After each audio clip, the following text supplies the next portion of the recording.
আজকে বাচ্চাদেরকে দিয়ে আমায় বলানো হচ্ছে পাপা তুমি আসবে না, তুমি বাড়িতে ঢুকবে না। এর থেকে কষ্টের কিছু হয়? আমাকে আমার মেয়েকে দেখতে হচ্ছে ভিডিও কলে। তো রিয়া গাঙ্গুলি আপনার লাইফ থেকে চলে গেলে আফসোস থাকবে? আমার লাইফে কাউকে দরকার নেই। আমার বললাম তুঠার কাটিয়ে ফেলেছি, আর কতটুকুই কদিনই বা বাঁচবো। কিন্তু আমি কোনোভাবে আমার বাচ্চাদের জীবনটাকে নষ্ট করতে চাই না। আপনি আপনার টাকা কোথা থেকে আসে? আপনি বিভিন্ন জায়গায় পোস্টিং এবং সরকারি চাকরি করেন, তো আপনি ঘুষ খান, এটা নিয়ে আপনার কি বক্তব্য? সেটা হচ্ছে গভর্নমেন্ট অফিসারদের এগেইনস্ট অনেক কিছু বলে। আপনারও উচিত ছিল রিয়া গাঙ্গুলির খারাপ সময়ে পাশে থাকা। বাচ্চারা যখন আমার কাছে আসতো আমি বলতাম যে দেখো বাবা, নিজেদের মধ্যে ঝগড়া হতে পারে যাক, কিন্তু মাম্মামের সাথে কিন্তু কোনোদিন খারাপ কিছু করবে না, উনি কিন্তু তোমার কাছে ভগবান। উনি কিন্তু বলছেন যে আপনি মানে বিভিন্ন বাজে ভাষায় গালাগালি করেছেন, এটা কতটা সত্যি? আপনি সিরিয়ালে চান্স দেওয়ার নাম করে মেয়েদেরকে অ্যাপ্রোচ করেন, তারা আপনার ওয়াইফকে কল করে বলেছে, এটা একেবারে মিথ্যে? না, প্রচন্ড শর্ট টেম্পার্ড, প্রচন্ড মাথা গরম হয়। যখন মাথা গরম হয় তখন মনে হয় সবকিছু ভেঙে চুরে দিতে পারে, এবং বা তখন মানে সবচেয়ে কাছের মানুষটাকেও ক্ষতি করে দিতে পারে। কিন্তু হোয়াটসঅ্যাপে আপত্তিকর ছবি এসেছে এরকম কিছু বলছে, সেটা কতটা সত্যি? টয়লেটে বসে ভিডিও কল করেছেন এরকম কিছু বলেছে। আর আমাদের সম্পর্ক নিয়ে সবাই হিংসা করতো। আচ্ছা, এতটাই ভালো সম্পর্ক ছিল, সবাই হিংসা করতো, আমার বন্ধু বান্ধবরা। আপনার স্ত্রী মানে আপনার অর্ধাঙ্গিনী, একদম। তার যদি মেন্টাল প্রবলেমও থাকে তাহলে আপনার দায়িত্ব কিন্তু তাকে সুস্থ করে তোলা। তো সেই চেষ্টা করেছেন একবারও? যেহেতু আমার জায়গায় এমন কিছু খামতি ছিল সেখানে অন্য কেউ ঢুকতে পেরেছে, ঠিক আছে, এটা আমার ডিসক্রেডিট। যে এত অভিযোগ, এত কিছু, এত কথা এই দীর্ঘ 1 বছর ধরে প্রায় চলছে, আপনি কি সবটাই অস্বীকার করছেন? ও কিন্তু মানসিকভাবে বহু ক্ষেত্রে আমি দেখেছি ওর কিন্তু মন খুবই ভালো। ও প্রচুর মানুষের উপকার করে, প্রচুর মানুষের উপকার করে। এরকমও হয়েছে নিজে না খেয়ে সেটা করেছে, এরকম আমি দেখেছি। এই মুহূর্তে কথা বলা শুরু করছি, সঙ্গে সঙ্গে পুরনো কথা তুলে আবার সেটাকে নিয়ে অ্যাটাক। এবার যেটা হয়, আমাকে যদি কেউ অ্যাটাক করে আমি কতক্ষণ সেটা সহ্য করব? আর ভালোবাসা যদি থাকে তাহলে কি সোশ্যালি ম্যালাইন করা যায়? সোশ্যালি কি এইভাবে ডিগ্রেড, মানে কাউকে এইভাবে অ্যাটাক করা যায়? ভালোবাসা কি আছে দুজনের মধ্যে, কি মনে হয়? একটা কথা আছে, ভালোবাসলে তাকে খারাপ বাসা যায় না। আপনার একটা স্বাভাবিক জীবনযাপন ছিল, তো সেই জায়গা থেকে এখন পরিবর্তন এসেছে নিশ্চয়ই। সেটা কি ধরনের, মানে কি কি ফেস করতে হচ্ছে? ফেস করতে হচ্ছে বলতে প্রথমত নিজেকে আমার সীতা মনে হচ্ছে। আপনি লাইভে এসে বলেছেন যে আপনার স্ত্রীর সম্পর্কে যে সে চরিত্র নিয়ে বলেছেন, তো আপনার বাচ্চার মা, তাকে নিয়ে আপনি বলেছেন। অনেকে বলেছে সোশ্যাল মিডিয়াতে যে আমি কেন এতদিন চুপ করেছিলাম, অনেকে প্রশ্ন করেছে। তো উত্তর তো এটাই, আমি চুপ করে কি করবো? আমি কি ঝগড়া করবো? আজকে পডকাস্টটা একটু অন্যরকম। যে পডকাস্ট এতদিন আমি করেছি তার থেকে এটা একটু বাস্তব, একটু কঠিন বলতে পারেন, একটু সেন্সিটিভ বলতে পারেন। ইতিমধ্যে আপনারা ট্রেলার দেখে বুঝতেই পেরেছেন আমি কার কথা বলছি। আসলেই সম্পর্ক শব্দটা ভীষণ ছোট্ট একটা শব্দ, কিন্তু সম্পর্কের কথা মনে পড়লে আমাদের মনে আসে ভালোবাসা, ছায়া, বিশ্বাস, একে অপরের প্রতি হাতে হাত ধরে একসাথে অনেক দূর হেঁটে যাওয়া। কিন্তু সেই সম্পর্কের ভিত যখন নড়ে যায়, তখন শুধুমাত্র দুটো মানুষ নয়, একটা পরিবার নড়ে যায়। আর যদি থাকে বাচ্চা, তাদের শৈশব ধ্বংস হয়। ঠিক সেরকমই একটা ব্যাপার, যাদের ব্যক্তিগত যুদ্ধটা এখন প্রকাশ্য আলোচনার কেন্দ্রবিন্দু। প্রচুর দর্শক, প্রচুর পাবলিক তাদের সম্পর্কের যে বিচ্ছেদের কাহিনী নিয়ে বিভিন্ন সমালোচনা করছেন। আমি কথা বলছি অরিন্দম চক্রবর্তী আজকে আমাদের সাথে আছেন। বিগত 1 বছর ধরে ওনার স্ত্রী রিয়া গাঙ্গুলি, তিনি লাইভ করছেন পাল্টা প্রতিক্রিয়া। দুজনের একে অপরের এই যে লাইভ প্রতিক্রিয়া ফেসবুকে, সোশ্যাল মিডিয়াতে দেওয়া, সেই জায়গায় মানুষ বারবার প্রশ্ন করছে যে এইখানে মাঝখানে বাচ্চা দুটোর শৈশব কী হচ্ছে, বাচ্চা দুটোর ভবিষ্যৎ কী হচ্ছে। আর সেই কারণেই আমাদের আজকের এই পডকাস্ট, আজকের এই আলোচনা। আমাদেরকে অনেক দর্শক বলেছিলেন যে এই বিষয়টা নিয়ে যদি কাউকে নিয়ে বসা যায়। তো আমার সাথে আছে আজকে অরিন্দম দাদা। আমি শুনবো যে যতটা জানা যায়, আমরা কাউকে দোষারোপ করতে চাইছি না, কাউকে ছোট করার উদ্দেশ্য আমাদের চ্যানেলের পক্ষ থেকে কখনোই নেই।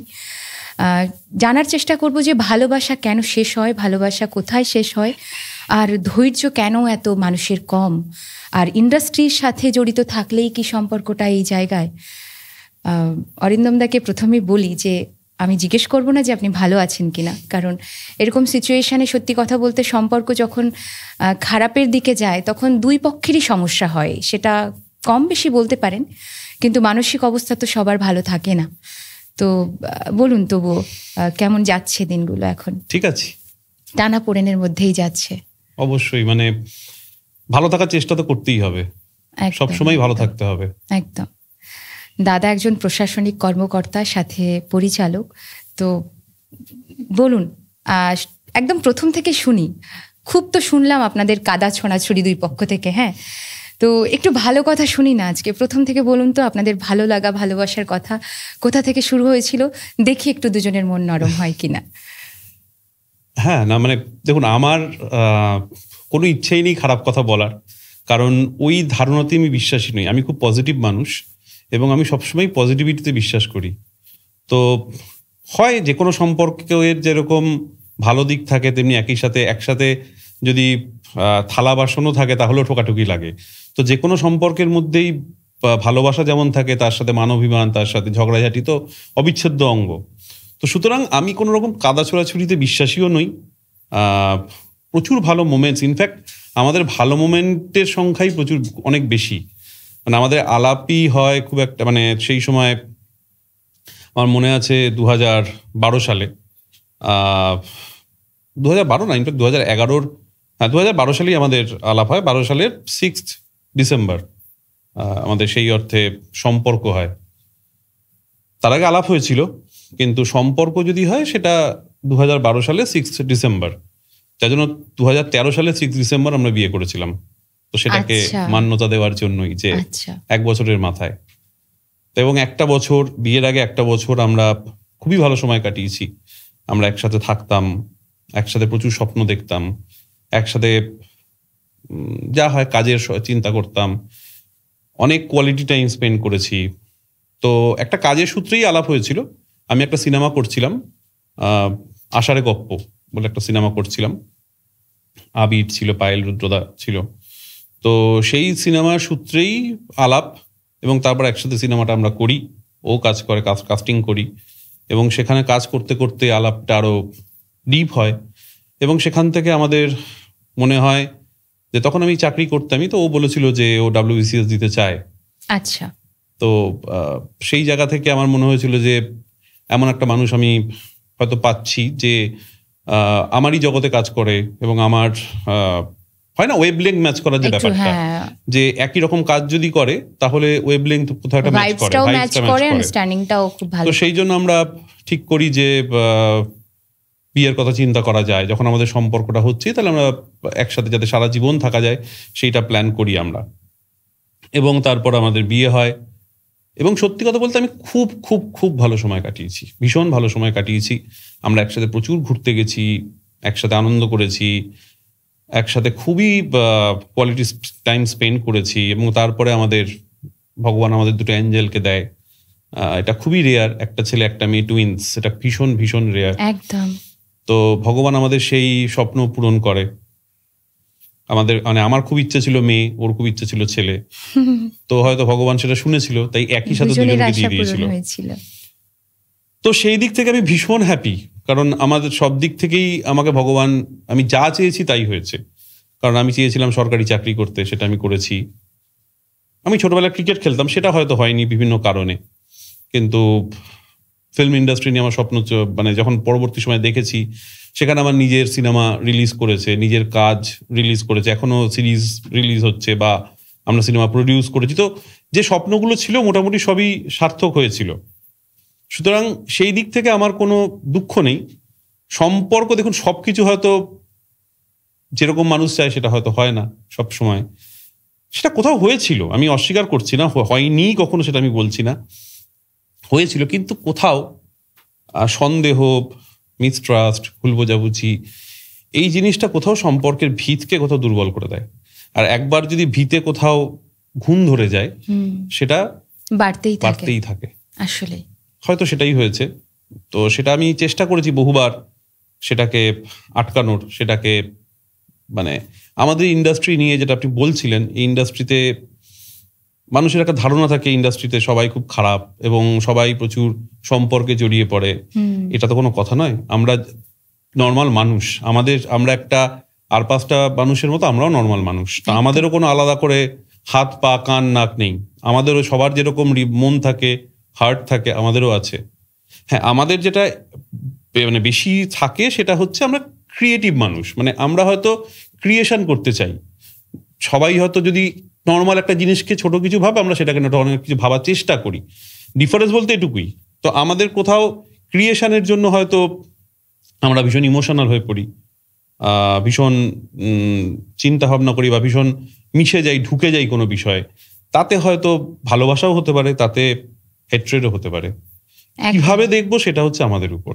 একদম। তো সেখান থেকেই আমার মানে সম্পর্কে আমাদের প্রচুর ভালো মুহূর্ত আমরা কাটিয়েছি। আমরা এমন এমন জায়গায় ঘুরতে গেছি যেগুলো মানে ট্রেজার। একসাথে আমরা মহাবালেশ্বর গেছি, খুব সুন্দর ট্রিপ হয়েছে সেটা। একসাথে আমরা লাদাখ গেছি, লে লাদাখ গেছি, সিকিম, পুরো সিকিম আমরা ঘুরেছি একসাথে। তো ইনফ্যাক্ট পাহাড়ের প্রতি যে ভালোবাসা আমার ওয়াইফের, সে ভালোবাসাটা সে সবসময় স্বীকার করেছে, সেই ভালোবাসাটা আমি তৈরি করে দিয়েছি। কারণ আমি ছোট থেকে পাহাড় খুব ভালোবাসি এবং আমরা প্রচুর পাহাড়ে ঘুরতে যেতাম। মানালি, আমাদের হানিমুনে আমরা গেছিলাম মানালিতে।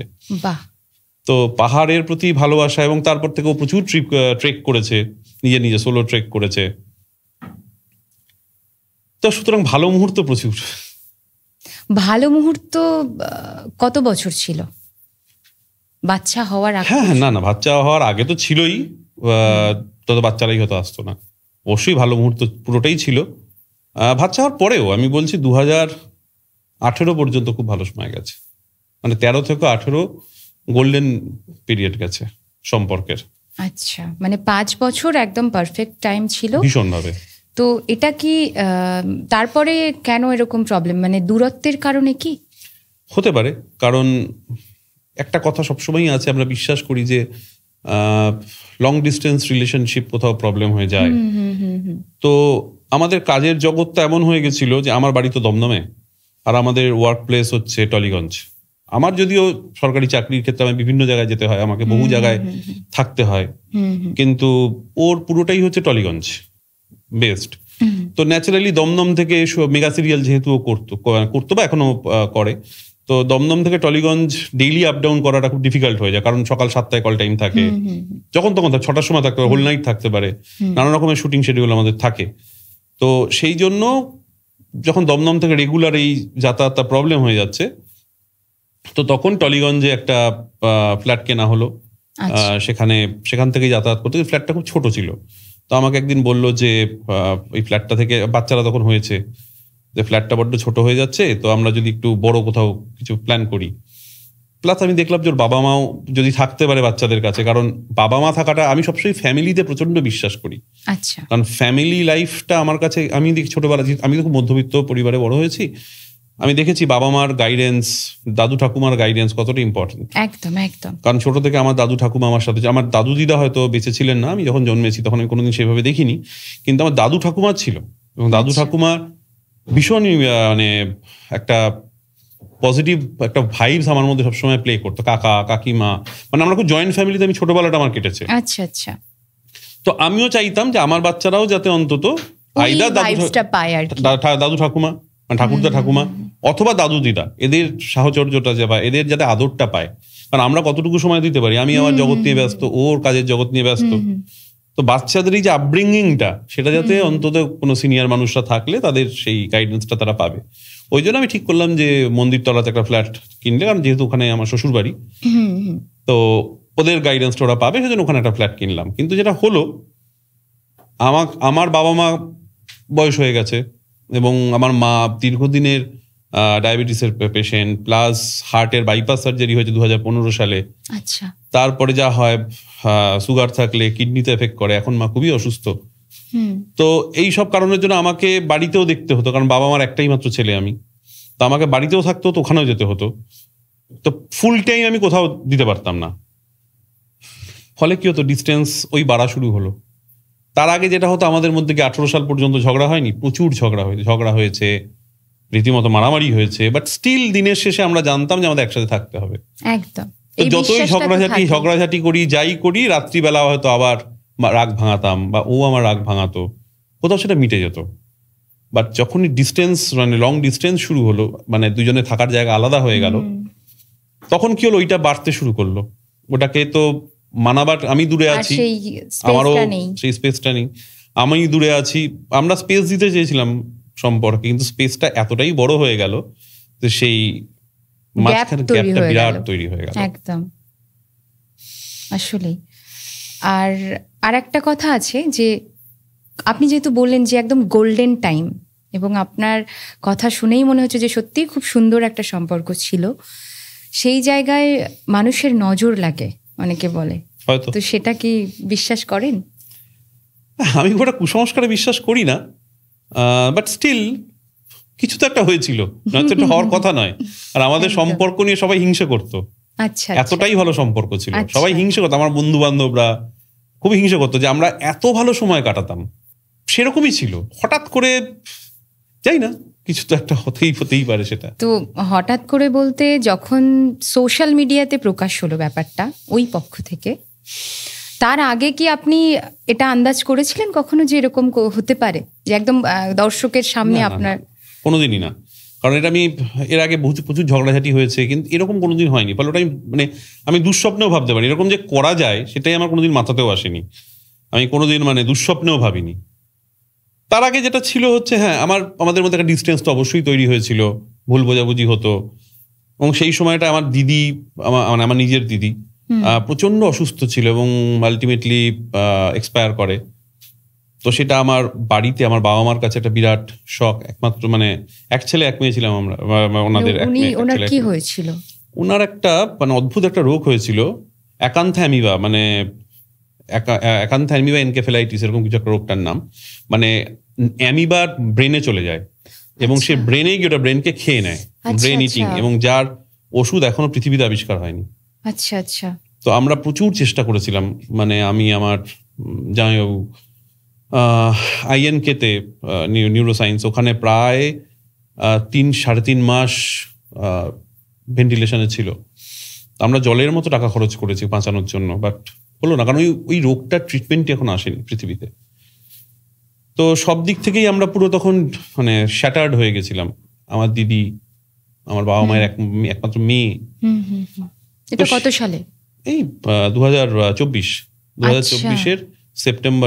সেপ্টেম্বর মাসে এক্সপায়ার করে। তখন আপনার স্ত্রী কোথায় ছিলেন? মানে আপনাদের সাথে? না, ও তো মানে আমার সাথে ছিল বলতে, ও তো মন্দিরতলায় থাকে। তখন কি প্রবলেম চলছে আপনাদের? হ্যাঁ, অবশ্যই, মানে প্রবলেম তো চলছিলই। আচ্ছা, তো আপনার দিদি মারা গেলে উনি এসেছিলেন? হ্যাঁ, সে এসেছিল। আচ্ছা আচ্ছা, অবশ্যই এসেছিলেন। এবং তার মানে বাড়ির লোকের সাথে আপনার স্ত্রীর সম্পর্ক ঠিকঠাকই ছিল? এখনো এসছে, মানে লাস্ট যেদিনকে এইসব লাইভ টাইভ হলো সেদিনকে তো আমার বাড়িতে এসছে। আমি বলছি, যদি বাড়ির লোকের সাথে সম্পর্ক খারাপই হবে তাহলে তো আসতোই না। আপনি এক্সপেক্ট করেননি যে তিনি এরকম সোশ্যাল মিডিয়াতে সকলের সামনে এইভাবে তুলে ধরতে পারেন? তো প্রথম খবরটা পেয়েছিলেন, আপনি কি নিজে দেখেছিলেন নাকি কেউ আপনাকে বলেছিল? না, আমি তো দেখিনি, আমি তো ভাবতেই পারিনি এটা। আচ্ছা, এরকম যে হতে পারে এরকম তো আমার প্ল্যানই ছিল না কোনো। মানে আমি কখনো দেখিও নি কেউ কারুর নামে বা নিজের হাজবেন্ড সম্পর্কে কেউ সোশ্যাল মিডিয়াতে এসে, কি হয় রাগারাগি, ভুল বোঝাবুঝি, মারপিট, যেটা বললাম হতেই পারে, বাট সেটা ঘরের মধ্যে। কিন্তু সেটা কাউকে পাবলিকলি তারকে ছোট করা, তারকে হ্যারাস করা, তার ক্ষতি করার চেষ্টা করা, এগুলো যে হতে পারে এটা আমার আইডিয়াই ছিল না। তো সেটা আমারই জীবনে ঘটলো। তো না, তারপরে যেটা ছিল হচ্ছে, আমি দেখেছিলাম, না মনে পড়লো, সেটা হচ্ছে যে একটা পোস্টই করেছিল যে এই সময় আমি লাইভে আসবো, পর্দাফাশ করব, এইসব বলে টোলে লাইভ করেছিল। আমি সিরিয়াসলি বলছি, এরকম প্রচুর হুমকি টুমকি তো এর আগেও আমাকে দিয়েছে। আমি ভেবেছি বোধহয় মজা করছে, সিরিয়াসলি আমি ভেবেছি মজা করছে। এটা যে সত্যি করবে এটা আমি ভাবতেও পারিনি, কিন্তু দেখলাম করলো, এবং 2-2.5 ঘন্টা ধরে অনেক কিছু বললো, অনেক কিছু আমার ক্যারেক্টার অ্যাসাসিনেশন করলো, দেখলাম। কিন্তু উনি বলছেন যে উনি দীর্ঘদিন ধরে সহ্য করেছেন প্রেগনেন্সি টাইম থেকে, তারপরে উনি থাকতে না পেরে, মানে সহ্যের সীমা ছাড়িয়ে গেছে, তারপরে লাইভ করেছেন। তো তার আগে আপনারা আলোচনায় বসেননি একবারও? বহুবার এটা কখনো হয়, বহুবার আলোচনায় বসেছি। শুধু আমরা কেন, আমাদের সাথে ওর বাবা মারা বসেছে। আমার বাবা খুব একটা ইনভলভ হয় না, আমার মা বহুবার বসেছে, আমার বন্ধুরা অনেকবার চেষ্টা করেছে, বহুবার চেষ্টা করা হয়েছে। কিন্তু ওই যে বললাম, সম্পর্কে যদি একবার কোথাও মিসট্রাস্ট জন্মে যায় বা সন্দেহটা যদি সেরকম ভাবে প্রচন্ডভাবে তার দানা বাঁধে, তো ভিতটা যদি পচে যায় তাহলে তো সেটা আরো নষ্ট হয়ে যেতে থাকে। কিন্তু উনি বলছেন যে ওনার কাছে প্রমাণ আছে যাবতীয়। সে থাকতেই পারে, সেটা তো আমিও তো বারবার বলছি, যদি প্রমাণ থাকতেই পারে সেটাকে ঠিক জায়গায় অ্যাপ্লাই করুক। সেটার জন্য সোশ্যাল মিডিয়াতে এসে কারুর ক্যারেক্টার অ্যাসাসিনেশন করা আমার মনে হয় ঠিক নয়। এবং কে কি করছে দেখুন, তাতে তো আমি কাউকে জোর করতে পারি না, কিন্তু আমার মনে হয় সেটা উচিত নয়। উনি বলছেন যে আপনার মেন্টাল প্রবলেম আছে এবং আপনি মেডিসিনও নিতেন, এটা কি সত্যি? মেন্টাল মেডিসিন মানে আপনি অনেক ছোটবেলায় এরকম কিছু মেডিসিন নিয়েছেন? না, আমার জানা নেই, আমারও জানা নেই, এবং আমার মনে হয় না আমার আত্মীয় স্বজন বা আমার বন্ধু বান্ধব কোনোদিন এসব জানে। আচ্ছা, জানা নেই। উনি বলছিলেন যে আপনার মা জানতেন যে আপনি মেডিসিন নিতেন এবং আপনি এরকম, আপনার প্রচুর স্পেস দরকার এবং প্রচুর মেয়েদের সাথে আপনি কথা বলেন, এবং ইভেন এরকম অভিযোগও এসেছে যে আপনি সিরিয়ালে চান্স দেওয়ার নাম করে মেয়েদেরকে অ্যাপ্রোচ করেন, তারা আপনার ওয়াইফকে কল করে বলেছে। এটা একেবারে মিথ্যে? দেখুন, আমাদের ইন্ডাস্ট্রি, আমি একটু আগেও বললাম, এই ইন্ডাস্ট্রি সম্পর্কে মানুষের প্রচুর ধারণা থাকে, প্রচুর ভুল ধারণা থাকে, এবং ইন্ডাস্ট্রিতে যারা ডিরেক্টর হয়, প্রডিউসার হয় মানেই তাদের চরিত্র খারাপ, তারা এইসব বিভিন্ন রকম প্রপোজাল দেয়, এই সমস্ত প্রচলিত মিথ। তো সুতরাং সেই অনুযায়ী যদি কেউ ভেবে নেয়, সেখানে তো আমার কিছু করার নেই। কিন্তু আমার টিমে, আমার নিজের ডিরেক্টোরিয়াল টিমে প্রচুর মেয়ে কাজ করে, এবং তারা আমার কাছে প্রচণ্ড সেফ, এবং তারা প্রচণ্ড সেফ ফিল করে বলেই তারা আমার সাথে কাজ করে। আমার সাথে যারা অভিনেতা অভিনেত্রীরা কাজ করে, তাদের তো কোনোদিন শুনিনি, বা তারা কেউ, আমি এখনো তো কাজ করছি। আমার টিমে প্রচুর মেয়ে আছে, আমার যারা কো আর্টিস্ট, যারা আমার কাস্টিংয়ে রয়েছে, প্রচুর মহিলা রয়েছে। তো আমি তো এরকম কোনোদিন শুনিনি কাউকে বলতে। তা 1 বছর ধরে একজন মানুষ এরকম ভাবে লাইভ করছে, পোস্ট দিচ্ছে, সব কি মিথ্যা? আপনি অস্বীকার করছেন? না, 1 বছর ধরে নয়, 1 বছর ধরে সেই সময় যখন ঘটনাটা ঘটলো, তারপরে যা হয় তার রিয়াকশন, পাল্টা রিয়াকশন, এসব চলেছিল, এবং কোথাও একটা মোটামুটি ব্যাপারটা ঠিকও হয়ে গেছিল। আচ্ছা, ঠিকও হয়ে গেছিল, এবং সেটা ও এও করেছে। একটা বম্বে যখন গেল কিছুদিন আগে, তার আগে একটা নিউজ বেরিয়েও ছিল যে সম্পর্কের বরফ অনেকটাই গলেছে, আবার কাছাকাছি আমরা আসছি বাচ্চাদের জন্য, সেসব এই সমস্ত হয়েছিল। ফলে অনেকটাই ঠিক হয়ে গেছিল। আমরা একসাথে পয়লা বৈশাখে আমরা একসাথে ঘুরতেও গেছিলাম, গাদিয়ারাতে ঘুরতে গেছিলাম আমরা আমাদের বন্ধু বান্ধবদের সাথে। তো ন্যাচারালি বিষয়টা অনেকটাই ঠিক হয়ে গেছিল। আচ্ছা, অনেকটা সেই জায়গাটা ঠিকই হয়ে গেছিল। তো যখন ঠিক হয়ে গেছে, তখন তার আগে যখন অভিযোগ উঠছে, আপনি বলছেন তার মেন্টাল প্রবলেম, সে বলছে আপনার মেন্টাল প্রবলেম, তো যখন ঠিক হয়ে গেছে তখন আপনারা কি কাউন্সিলিং এর জন্য গেছিলেন? হ্যাঁ, এটা আমাকে বলেছিল যে কাউন্সিলিং করাতে, রিলেশনশিপ কাউন্সিলিং করাতে বলেছিল বলতে রিয়াই বলেছিল, আমার ওয়াইফই বলেছিল। তো তারপরে আমি বলেছিলাম যে ঠিক আছে, তাহলে তুমি ঠিক করো। কারণ আমি নিজে যেহেতু পার্সোনাল লেভে প্রচন্ড চাপের মধ্যে থাকি, কারণ আমার একটা চাকরি করি, সে অনেকটা দূর আমাকে প্রতিদিন যেতে হয়। আচ্ছা, প্রায় আমার বাড়ি থেকে 3 ঘন্টা লাগে, আবার ফিরতে 3 ঘন্টা লাগে, তারপরে অফিস। তো ন্যাচারালি আমি প্রচুর চাপের মধ্যে থাকি, তারপরে আমার এই জগতে কাজ থাকে। তো সারাটা দিন কোথা দিয়ে কেটে যায় আমি নিজেও বুঝতে পারি না। আমার কোনো ছুটিও নেই, ছুটির দিনেও আমার কোনো রেস্ট হয় না, সারাদিনই আমার কাজ করতে হয়।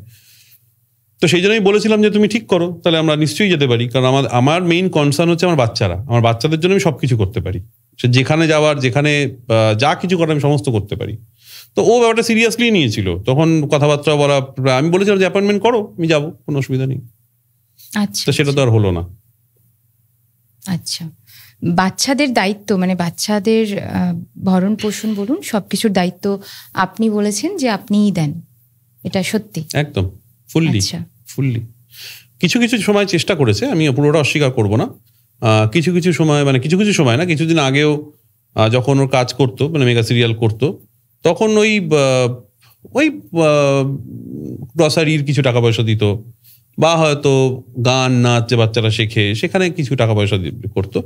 কিন্তু মানে ম্যাক্সিমামটাই আমি চিরকালই করতাম, এখনো করি, এবং তাতে সেটা তো আমি বিইং আ ফাদার, এটা তো আমার ডিউটি। আচ্ছা, তো মানে সবকিছু পারফেক্টই আছে, শুধুমাত্র দুজনের মধ্যে প্রবলেম। তো সেই জায়গায় আপনি কখনো ভালোবেসে বোঝানোর চেষ্টা করেননি? কারণ সে তো আপনারই স্ত্রী, আপনার আপনজন, আপনার বাচ্চার মা। আমি কিছুদিন আগেও মানে লাস্ট এইসব হওয়ার 1 সপ্তাহ আগেও আমি চেষ্টা করেছি। আমি গেলাম মন্দিরতলার ফ্ল্যাটে, চেষ্টা করেছি, কারণ বাচ্চাগুলো খুব চাইতো। বাচ্চাগুলো আমাদের দুজনের হাত ধরে একসাথে করে দিত, দিয়ে বলতো তোমাদের মধ্যে আর কোনো ঝগড়া নেই। বাচ্চাগুলো মানে ওরা প্রচন্ড ম্যাচিওর, মানে হয় না, মানে তার মানে ওরা সবটা জানে, এবং ওদের চোখের সামনেই তো সবকিছু হয়, ফলে ওরা সবটা জানে। এবং আমার বাচ্চারা যেটা হয়, ছোট থেকেই তো ওরা মানে প্রচন্ড ম্যাচিওর হয়ে গেছে, প্রচন্ড, কারণ ওরা ফুল টাইম বাবাকেও পায় না, মাকেও পায় না। সেই জন্য ওদের কোনো রাগও নেই, কোনো অভিমানও নেই, কোনো দুঃখও নেই, কিছুই নেই, কারণ ওরা জানে যে এটা ওদেরকে এভাবেই চলতে হবে। এবং ওদের দুজনের সবচেয়ে বড় বন্ধু। ওরা সারাক্ষণ দুজনেই মারপিট করে, ঝগড়া করে, আবার দুজনেই একসাথে ভালো করে থাকে। তো এরা জানেই যে ওদের বাবা মানে এভাবেই চলতে হবে। তো ওরা কি করতো, ওরা বাচ্চা মানে আমাদের হাত ধরে বলে দিত যে তোমরা কিন্তু বন্ধু, ফ্রেন্ডস। এবং আমরাও বলতাম যে দেখো তোমরাও স্কুলে গিয়ে তো তোমাদেরও বন্ধুদের মধ্যে ঝগড়া হয়, তো সেরকমই পাপা মাম্মামের মধ্যেও ঝগড়া হয়, আবার ঠিকও হয়ে যায়। তোমরা কি ফ্রেন্ডসদের ছেড়ে থাকতে পারো না? তো তেমনি পাপা মাম্মামও ওরকম ঝগড়া করে, আবার একসাথেই থাকবে তোমাদের জন্য। তো সেটা লাস্ট উইকেও সেটা আমরা করেছিলাম, মানে আমি বসেছিলাম, আমি ছিলাম সেখানে। আমাদের যে মানে বাচ্চাদের যে গভর্নেন্স আছে, সেও আমাদেরকে খুব ভালোবাসে এবং দাদা দিদি মতো দেখে, মানে ভাবে আর কি। তো ও চেষ্টা করেছিল, কিন্তু কি হয়, যে মুহূর্তে কথা বলা শুরু করছি, সঙ্গে সঙ্গে পুরনো কথা তুলে আবার সেটাকে নিয়ে অ্যাটাক। এবার যেটা হয়, আমাকে যদি কেউ অ্যাটাক করে, আমি কতক্ষণ সেটা সহ্য করব? তার সহ্যের একটা সীমা থাকে, সহ্য করতে করতে করতে একটা সময় আমিও বার্স্ট আউট করি। আমিও 4টে বাজে কথা বলি, ও হয়তো 10টা বাজে কথা বললে আমিও 4টে বাজে কথা বলে দিই। সেটা থেকে আরো ফ্লেয়ার আপ হয়, যার জন্য আমি ভেবেছিলাম যে আর এটা করলে আলটিমেটলি তো ঝগড়ার জাতি বাড়ছেই, তার থেকে ঠান্ডা হওয়া ভালো। সেই জন্যই চেষ্টা আমি লাস্ট উইকেও অনেক চেষ্টা করেছেন। কিন্তু আপনি লাইভে এসে বলেছেন যে আপনার স্ত্রীর সম্পর্কে যে সে চরিত্র নিয়ে বলেছেন। তো আপনার বাচ্চার মা, তাকে নিয়ে আপনি বলেছেন। চরিত্রহীন আমি বলিনি, আমি যেটা বলতে চেয়েছি যে আমার সম্পর্কে সে যেমন বহু কিছু শুনেছে বা দেখেছে, আমিও তার সম্পর্কে অনেক কিছু শুনেছি বা দেখেছি। তো আমরা যেটা নর্মালি দেখি বা শুনি, সেটাই যে সবসময় ঠিক হবে তার তো কোনো মানে নেই। কারণ যে জিনিসটাকে আমরা দেখি, তার পেছনে তো অনেক কারণও থাকতে পারে, বা তার পেছনে কি কারণ থাকতে পারে আমরা সবসময় হয়তো সেগুলো জানি না বা জানার চেষ্টা করি না। হয়তো জানার চেষ্টা করলে আমরা দেখতে পারবো যে যেটা ভাবছি আমরা, যেটা দেখছি, সেটা হয়তো ঠিক নয়, তার পেছনে অন্য কোনো কারণ আছে। তো আমাকে যখন বলছে, তো সেরকম ভাবে আমি বলেছি আমিও তো অনেক কিছু জানি, অনেক কিছু শুনেছি, অনেক কিছু দেখেছি, তো সেটাই বলেছি আমি। কিন্তু চরিত্রহীন এরকম আমি, কারণ কি, আমি আবারও বলছি যে আমরা তো ভালোবেসেই বিয়ে করেছি, বা ভালোবেসেই এতটা সময় কাটিয়েছি। 13 বছরটা তো কম সময় নয়, 13টা বছর, অনেক কিছু হয় তার মধ্যে, এক যুগ একদম। তো সেক্ষেত্রে আমরা তো এতগুলো বছর যখন কাটিয়েছি, তখন আমরা বাকি জীবনটাও একসাথে কাটাবো, এটাই তো এক্সপেক্টেড ছিল। তো সেক্ষেত্রে ঝগড়াঝাটি অশান্তি হলেও যে সেটাকে নিয়ে আর কি হয়, সেই মুহূর্তে হয়তো আমার মাথা প্রচন্ড গরম ছিল, কারণ তক্ষুনি তো হচ্ছে যা হয়, নিজের সম্পর্কে যদি ক্রমাগত, এবং মানে সেটাতে যেটা হচ্ছে, প্রচুর মানুষ নানা রকম কমেন্ট করছে, নানা রকম কিছু বলছে, আমার আত্মীয় স্বজনরা বলছে, আমার বন্ধু বান্ধবরা বলছে, আমার সবসময় মাথা ঠিকও থাকে না, হয়তো সেই মুহূর্তে রাগের মাথায় বলে ফেলেছি। সেটা হয়তো আমারও পেশেন্স লেভেল আরো বাড়ানো উচিত ছিল হয়তো।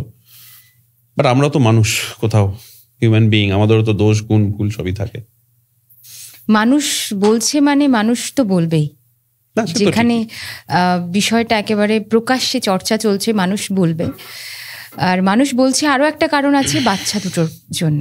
আমার যেটা মনে হয় আরো একটা, আপনি যেটা বলছেন যে আপনি বোঝানোর চেষ্টা করেছেন, আপনি ধৈর্য ধরেছেন, উনি কিন্তু বলছেন যে আপনি মানে বিভিন্ন বাজে ভাষায় গালাগালি করেছেন। এটা কতটা সত্যি? না, পুরোটা যে মানে দুজনই বলেছি, মানে এরকম নয় যে আমি কিছুই বলিনি, সেটা আমি বলবো না, সেটা বলে মিথ্যে কথা বলা হবে।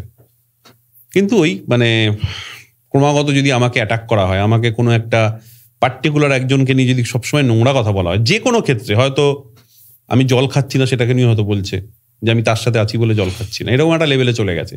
যাই করছি আমার খেতে ইচ্ছা করছে না, আমি নাকি সেই জন্য খাচ্ছি না। আমি কিছু চিন্তা করছি, কারণ আমাদের যেহেতু আমি গল্প লিখি, আমার যে সিনেমা বা সিরিজ যেগুলো করি তার ম্যাক্সিমাম গল্প আমি লিখি। তা আমি হয়তো চুপ করে কিছু চিন্তা করছি, সেটাকে নিয়ে শুনতে হচ্ছে আমি তার কথা চিন্তা করছি বলে আমি সেই নিয়ে ভাবছি, ঠিক আছে। বা কি হয়, কন্টিনিউ শুনতে শুনতে শুনতে শুনতে কোথাও একটা মানে ইরিটেশন তৈরি হয়, কোথাও তো একটা বাস্ট আউট হতে হয়, সেটাই হয়তো হয়েছে। এবার দুপক্ষ থেকেই হয়েছে, এবং সেটা যাতে না হয় সেটার জন্যই তো আমি এত করে মানে ওখানে মানে যে বলা শুরু করেছিলাম যে, এবং যখন এটা হতো আমি বেরিয়ে যাওয়ার চেষ্টা করতাম, কারণ বাচ্চাদের সামনে এটা হোক এটা আমি কখনো চাই না। একদম, কারণ ওদের শৈশবটাকে ওদের শৈশবটাকে নষ্ট করার রাইটস আমাদের কারণ নেই, কারণ নেই। তো সেটার জন্য আমি কখনোই চাইতাম না ওদের সামনে কিছু হোক, এবং হলে আমি চেষ্টা করতাম সেখান থেকে বেরিয়ে যাওয়ার, যেটা নিয়ে আবার আমাকে শুনতে হতো যে আমি পালিয়ে যাচ্ছি। কিন্তু হয়তো পালিয়ে যেতামই, আমি চেষ্টাই করতাম পালিয়ে যাওয়ার। কেন যেতাম, চাইতাম বাচ্চাদের জন্য, কারণ ওদের সামনে আমাদের এই সব বিষয়গুলো ওদের সামনে হলে ওদের মানে একটা ভয় পেয়ে যায়, ভীষণ মেন্টাল হেলথে তো এফেক্ট করে। সেটার জন্য চেষ্টা করতাম বেরিয়ে যাওয়ার। হ্যাঁ, এর সাথে মানে দেখুন আর একটা বিষয় হচ্ছে যে আজকে বাচ্চাদের কথা যদি আমি নাই ভাবতাম, বা বাচ্চাদের বিষয়টা এই ওদের শৈশবটা নিয়ে যদি নাই চিন্তা করতাম, তাহলে এর আগে তো 3বার আমাকে নোটিশ পাঠিয়েছে, 3বার, যেটা স্বীকারও করেছে, ও নিজেই বলেছে 3বার আমি পড়ে, আমি তো ভদ্রভাবে চেয়েছিলাম মিটিয়ে নেওয়ার, চেয়েছিল 3বার সত্যি আমাকে নোটিশ পাঠিয়েছে, মিউচুয়াল ডিভোর্সের জন্যই নোটিশ পাঠিয়েছে। আচ্ছা, কিন্তু আমার মনে হয়েছিল যে প্রতিটা, আমরা তো আমাদের জীবন কেটে যাবে, আমি হয়তো আজকে ডিভোর্স হয়ে গেল, কালকে ওর জীবনে কেউ চলে এলো, আমার জীবনে কেউ চলে এলো, বা কেউ এলোও না, আমরা আমাদের মতো থেকে গেলাম। বাচ্চাগুলোর কি হবে? তাদের জীবন থেকে তো বাবা বা মা, এই যে সবসময় বাবা মাকে পাওয়া, যখনই আমরা কি হয়েছে, যখন মন খারাপ হয়েছে কোথায় যেতাম? মায়ের কাছে। কোথায় যেতাম? বাবার কাছে। একদম একদম। আমাদের সবচেয়ে বড় বন্ধুকে বাবা মা, প্রতিটা মানুষের জীবনেই। কিন্তু যাদের জীবনের, যে সমস্ত বাচ্চাদের জীবনে বাবা বা মাকে চাইলেই পাবে না, তাদের থেকে দুর্ভাগ্য বোধহয় আর কারুর হতে পারে না। তো সেটার জন্য আমি সহ্য করে গেছি যে ঠিক আছে, ডিভোর্স নোটিশ পাঠাচ্ছে তো ওর না প্রচন্ড শর্ট টেম্পার্ড, প্রচন্ড মাথা গরম হয়। যখন মাথা গরম হয় তখন মনে হয় সবকিছু ভেঙে চুরে দিতে পারে, এবং বা যখন মানে সবচেয়ে কাছের মানুষটাকেও ক্ষতি করে দিতে পারে। আবার যখন মাথা ঠান্ডা হয় তখন হয়তো নিজেই বুঝতে পারে যেটা আমার করা ঠিক হয়নি। তো আমি সেজন্য ওয়েট করেছি যে ঠিক আছে, রাগের মাথায় পাঠিয়ে দিয়েছে, রাগের মাথায় করবো, সেটা বলেওছে কয়েকবার যে আমি কিন্তু রেগে গিয়ে পাঠিয়ে দিয়েছি, ওটা কিন্তু ইন্টেনশনালি পাঠাইনি, আমি রেগে গিয়ে পাঠিয়ে দিয়েছি। তো তখন আমি হাসতাম, শুধু আমি না, মানে ওই স্বীকার করেছে, উকিলও হাসতো, ওর লয়ারও জানি মজা করতো যে আপনারা ছাড়ুন তো, আপনাদের যে সব করেই যাবেন, আপনারা ডিভোর্স হবে না, কিছুই হবে না, আপনারা এসব করে যাচ্ছেন। আর আমার কথা বলতো যে স্যারের তো ইন্টেনশন নেই ডিভোর্স দেওয়ার, তাহলে তো উনি সই করে দিতে পারতেন, বা উনি তো তাহলে রিপ্লাই করতে পারতেন, কিন্তু কিছুই করছেন না। আর উনি তো কোনো রকম মানে নিজেদের কোনো ইনিশিয়েটিভই নিচ্ছেন না, আপনাদের কোনোদিন সব হবে না, আপনারা শুধু শুধু সব চেষ্টা করছেন। তা আমার কিন্তু সত্যি সেটাই ইন্টেনশন ছিল, বা এখনো আছে। আমি কিন্তু চাই না একসাথে থাকার, এবং বাচ্চাদের একসাথে থাকাটা পরে আমার মানে মুখ্য বিষয় হচ্ছে বাচ্চাদের ব্যাপারটা দেখার। কারণ আলটিমেটলি আমাদের ডিভোর্স হয়ে গেলে, আবার বলছি যে আমাদের কিচ্ছু যাবে আসবে না। হ্যাঁ, কিছু যাবে আসবে না এটা বলা ভুল, আমি বলছি যে আমাদের এমন কিছু ক্ষতি হয়ে যাবে না, আমাদের জীবন কেটে যাবে। কারণ আমাদের জীবনে অলমোস্ট আর্ধেকটা জীবন কাটিয়েই দিয়ে পারি করে ফেলেছি, সুতরাং বাকি যে 1 ভাগ আছে এটা কেটে যাবে এভাবে একদম। কিন্তু ওদের কি হবে? ওরা তো ছোট, আজকে ওরা তো শৈশব, এই সময়টা তো ওদের মানে সমস্ত কিছু জানার, শেখার, বোঝার সময়। এই সময়টাতেই যদি বাবা মা আলাদা হয়ে যায়, এই সময় যদি বাবা মার মধ্যে এই টেনশন ওরা দেখে, ওদের তো ছোটবেলা থেকে ওরা খারাপ হয়ে যাবে একদম। সেটার জন্য আমি চেষ্টা করে গেছি যতটা চুপ করে থাকা যায়, যতটা সহ্য করা যায়। অনেকে বলেছে সোশ্যাল মিডিয়াতে যে আমি কেন এতদিন চুপ করেছিলাম, আমি কেন চুপ করেছিলাম, অনেকে প্রশ্ন করেছে। তো উত্তর তো এটাই, আমি চুপ করে আমি কি করবো?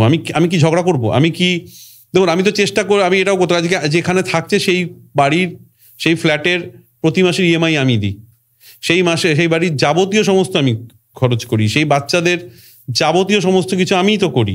আজকে বাচ্চাদেরকে দিয়ে আমায় বলানো হচ্ছে পাপা তুমি আসবে না, তুমি বাড়িতে ঢুকবে না। এর থেকে কষ্টের কিছু হয়? আমাকে আমার মেয়েকে দেখতে হচ্ছে ভিডিও কলে, ঠিক আছে? আজ সকালে আমার ছেলে বলছে যে আমি দেখেছি তুমিও মাম্মামকে উল্টোপাল্টা কথা বলো, মাম্মা সব দেখিয়েছে। কিছুদিন আগে যখন এই বিষয়টা হচ্ছিল, যখন আমি জানতে পারছিলাম যে ওর অন্য কারোর সাথে সম্পর্ক হয়েছে, নিজেই সেটা স্বীকার করেছে। সেই ছেলেটি ফিনল্যান্ডে থাকে, তার সাথে সম্পর্ক, আমাকে যা তা বলতো তখন, যে আমি নাকি তার নোকের যোগ্য নই, তার এই যোগ্য নই, সেই যোগ্য, সব বলতো। আমি কিন্তু কোনোদিন বাচ্চাদেরকে একবারও বলিনি। বাচ্চারা যখন আমার কাছে আসতো আমি বলতাম যে দেখো বাবা, নিজেদের মধ্যে ঝগড়া হতে পারে যাক, কিন্তু মাম্মামের সাথে কিন্তু কোনোদিন খারাপ কিছু করবে না, উনি কিন্তু তোমার কাছে ভগবান। ইনফ্যাক্ট ওর বাবা মাও কিন্তু তাই বলেছে। আমি ওর বাবা মা সম্পর্কে কোনোদিন কোথাও খারাপ কথা বলিনি এবং এখনো বলবো না, কোনোদিন বলবো না, কারণ ওর মা কিন্তু সব সময় এটা বলে। এই যে ছেলে মেয়ে আমাকে এইসব বলেছে, সবচেয়ে বেশি প্রোটেস্ট করেছে কিন্তু ওর মা। তাদের মধ্যে কিন্তু এই মূল্যবোধটা এখনো আছে যে বাচ্চাদেরকে এর মধ্যে ইনভলভ করা উচিত নয়। আসলেই তো আমি কিন্তু সবসময় এটা বলতাম যে, এবং যখন আমাকে বলতো যে তুমি তাহলে বাচ্চাদেরকে নিয়ে চলে যাও, বাচ্চাদেরকে আমি রাখবো না, কারণ আমি বাইরে চলে যাব বা এদিক ওদিক চলে যাব, তো ওদেরটা কে দেখবে, তুমি নিয়ে চলে যাও। আমি কিন্তু সঙ্গে সঙ্গে বলেছি হ্যাঁ, আমি আমার কাছে ছেড়ে দাও, আমি বাচ্চাদের সমস্ত, আমার কাউকে দরকার নেই, আমার বিশ্বাস, আমি ট্রাস্ট, আমি এখন দাঁড়িয়ে বলছি, মানে এখানে বসে বলছি, আমার লাইফে কাউকে দরকার নেই। আমার বললাম তুঠার কাটিয়ে ফেলেছি, আর কতটুকুই কদিনই বা বাঁচবো, কিন্তু আমি কোনোভাবে আমার বাচ্চাদের জীবনটাকে নষ্ট করতে চাই না। আমি এটা বলেছিলাম ছেড়ে দাও, ওদের জন্য আমি আছি যথেষ্ট। তুমি তোমার স্বপ্ন নিয়ে থাকো, তুমি তোমার ভালোবাসা নিয়ে থাকো, তুমি তোমার পছন্দের মানুষের সাথে থাকো, stay with your dreams, with your career, but please বাচ্চাদের জীবনটা নষ্ট করো না, ওদেরকে আমার কাছে ছেড়ে দাও। আমি ওদের জন্য আছি এবং আমি ওদের জন্য সারা জীবন থাকবো, যথেষ্ট। কিন্তু তার মানে কখনোই আমি এটা বলছি না তোমার জায়গা ওদের থেকে সরে যাবে। তুমি যখন বললো যে তাহলে আমি পুরো শনি রোববার আমি দেখাবো, এনি টাইম, কারণ মা আমার কাছে একটা অন্য জায়গা। আমি পৃথিবীতে সবচেয়ে বেশি ভালোবাসি আমার মাকে। তো সেক্ষেত্রে মা বিষয়টা কি সেটা আমি খুব ভালো জানি, এবং আমি কোনোদিন চাই না বাচ্চাদের জীবন থেকে মা শব্দটা সরে যাক। ঠিক আছে, হয়তো ও অন্য কোথাও বিয়ে করে নেবে, তাহলে কি হবে, সেই মানুষটা যদি বাচ্চাদের সাথে দেখা করতে না দেয়, তাহলে ওরা মা হিসাবে কাকে জানবে? সেটার জন্য কিন্তু আমি বারবার বলেছি যে তুমি যখন চাইবে বাচ্চাদেরকে তোমার কাছে নিয়ে যাবে, তোমার কাছে রাখবে, তো তাদের সাথে সময় কাটাবে, যা ইচ্ছা করো তুমি, বাচ্চাদেরকে আনন্দ দাও, বাচ্চাদেরকে নিয়ে তুমি যখন খুশি ঘুরতে যাও, ইউ হ্যাভ ফুল লিবার্টি।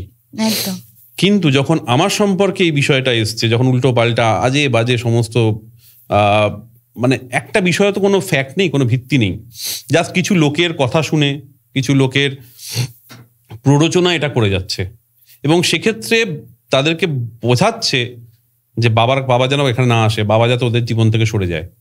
বাচ্চারা কি বলছে আপনাকে? হ্যাঁ বলছি তো, বাচ্চারা বলছে যে পাপা তুমি আসবে না। আবার পরবর্তী সময় যখন সে থাকছে না, তখন আমাকে ফোন করে বলছে যে পাপা ওটা তো মাম্মাম পাশে ছিল, শুধু রাগ করে বলেছি, তুমি কিন্তু রাগ করো। আমি যখন বাড়ি যাচ্ছি আমার পা ধরে ক্ষমাও চাইছে, আমার মেয়ে আমার পা ধরে ক্ষমা চাইছে যে ওটা বলে ফেলেছি পাপা, তুমি রাগ করো না, হাত জোর করে ক্ষমা চাইছে। হ্যাঁ, তো ওদের কি এইগুলো ফেস করার মানে আসলেই বয়স? এটাই তো আমি বলছি, আমার তো এতক্ষণ ধরে এটা বলার উদ্দেশ্যটাই সেটা, যে এটা কি আদৌ ওদের বয়স? আসলেই ওদের তো এখন খেলাধুলা, ভালো সময় কাটানো। আমার এর ব্যাক স্টোরিটা যদি বলি, কিছুদিন আগেতে যেটা ঘটেছে, আমার এক দিদি আছে, এই মানে আমার দুঃসম্পর্ক একজন দিদি আছে, এর চিরকালই উদ্দেশ্য হচ্ছে এর কথা তাকে, তার কথা ওকে, যেরকম বহু মানুষ আমাদের থাকে। এবং সে আমার মা কিছুদিন আগে হসপিটালাইজ ছিল, আমার মা হসপিটালাইজ থাকাকালীন সে বাড়িতে বেশি করে আসতো, কারণ আমি আর বাবা রয়েছি।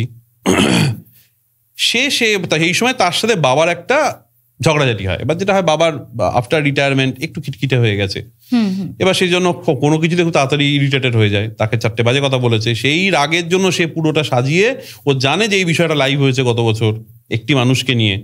আচ্ছা, ঠিক আছে, তার নামটা ইচ্ছা করে কি বলে ইমপ্লিমেন্ট করে পুরো গল্প ওকে জানিয়েছে। আমি নাকি ও হসপিটাল নাকি তাকে নিয়ে দেখতে যেতাম, আমি নাকি বাড়িতে তাকে নিয়ে রোজ আসতাম। আচ্ছা, এটা কোনো কথা হলো? আমার বাড়িতে, মানে আমি কি পাগল? আমার যদি এটাই ইন্টেনশন থাকে, আমি নিজের বাড়িতে নিয়ে আসবো?